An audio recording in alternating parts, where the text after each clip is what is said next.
क्या हो अगर जन्म और मृत्यु के इस चक्र से बाहर निकलने का कोई रास्ता हो। भगवत गीता का 9वां अध्याय ठीक इसी के बारे में बात करता है। एक ऐसे गूढ़ रहस्य के बारे में जिसे राजविद्या या कहिए रहस्यों का राजा कहा गया है। तो चलिए आज इसी राजविद्या को समझने की कोशिश करते हैं। अध्याय की शुरुआत ही होती है इस शक्तिशाली वचन के साथ। जरा सोचिए, एक ऐसा ज्ञान जो किसी को संसार के सबसे बड़े बंधन यानी जन्म और मृत्यु के चक्र से हमेशा के लिए आजाद कर सकता है। यही वादा किया जा रहा है यहाँ। पर सवाल यह है कि आखिर ये ज्ञान है क्या। देखिए, इस रहस्य की चाबी ना इन दो शब्दों में छिपी है, ज्ञान और विज्ञान। ज्ञान हुआ, समझ लीजिए, थ्योरी, मतलब ये मान लेना कि भगवान ही इस ब्रह्मांड की जड़ हैं। और विज्ञान वो है प्रैक्टिकल, उस ज्ञान को असल में महसूस करना, अनुभव करना। मतलब बात सिर्फ जानने की नहीं है, बात उसे जीने की है। तो आज के इस सफर में हम 5 पड़ावों से गुजरेंगे। सबसे पहले ये परम रहस्य है क्या, वो जानेंगे। फिर देखेंगे कि 2 अलग-अलग रास्ते और उनकी मंजिलें क्या हैं। इसके बाद ब्रह्मांड के एक बहुत ही गहरे विरोधाभास को सुलझाएंगे।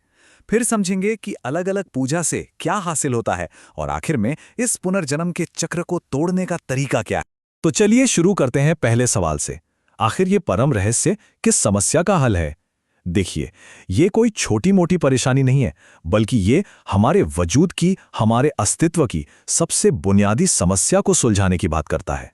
याद है शुरुआत में अशुभ या बुराई की बात हुई थी। वो बुराई असल में यही है, जन्म लेना, मरना और फिर से जन्म लेना, इस कभी ना खत्म होने वाले चक्र में फंसे रहना।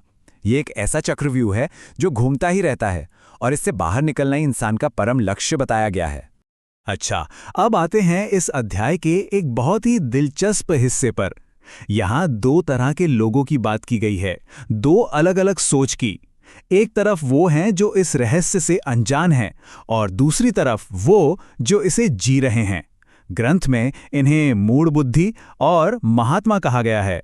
यहाँ पर फर्क एकदम साफ है। देखिए, एक तरफ हैं मूढ़ बुद्धि लोग, जिनकी उम्मीदें, काम, यहाँ तक कि ज्ञान सब व्यर्थ हैं। क्यों? क्योंकि वो उस दिव्य शक्ति को ही नहीं मानते।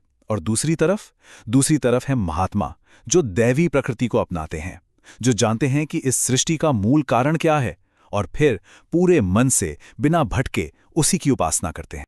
ग्रंथ इन भटकाने वाली प्रकृतियों को और खोलकर बताता है।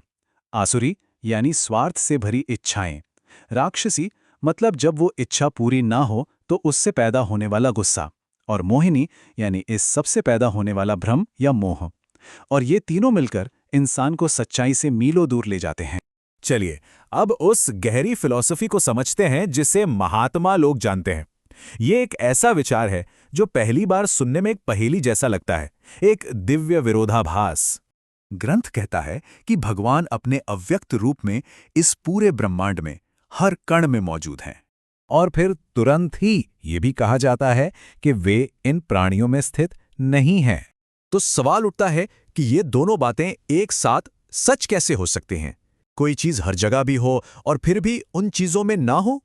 ये तो एक पहेली हुई। और इस पहेली का जवाब एक बहुत ही शानदार मिसाल से दिया गया है।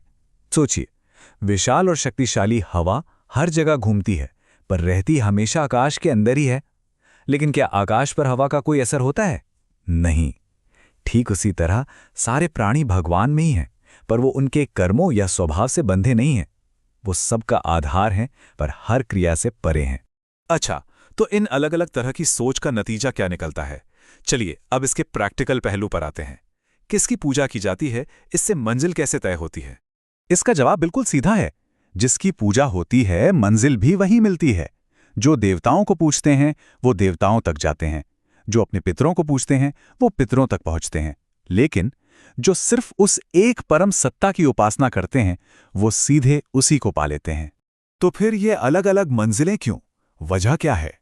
वजह है ये न समझ पाना कि हर पूजा के पीछे की असलियत क्या है। जो लोग ये नहीं जानते कि हर यज्ञ और पूजा को पाने वाले और उसके स्वामी एक ही परम शक्ति हैं, वो अपनी मंजिल से भटक जाते हैं और वापस इसी दुनिया के चक्कर में आ गिरते हैं। और अब हम पहुंचते हैं सबसे जरूरी सवाल पर। तो फिर इस चक्र को तोड़ने का अचूक रास्ता क्या है? ग्रंथ इसका एक सीधा और बहुत ही शक्तिशाली समाधान देता है। ये श्लोक उस परम वादे को बताता है जो सिर्फ और सिर्फ एक ही सत्ता की भक्ति करने वालों को दिया गया है।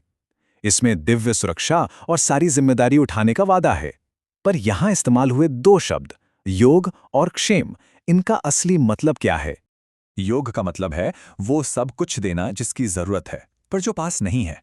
और क्षेम, क्षेम का मतलब है उसकी रक्षा करना जो पहले से मिला हुआ है। तो सोचिए, वादा ये है कि ऐसे भक्तों की हर जरूरत पूरी की जाती है और जो कुछ उनके पास है वो सुरक्षित रहता है। तो आखिर में ये पूरी चर्चा हमें एक सीधे चुनाव पर लाकर खड़ा कर देती है। एक रास्ता है जो हमें बार बार इसी नश्वर दुनिया में घुमाता रहता है, और दूसरा रास्ता है जो हमें हमेशा के लिए इस चक्र से आजाद कर देता है। ये समझना कि कौन सा रास्ता कहाँ जाता है, शायद यही भगवद गीता का असली राज रहस्य है।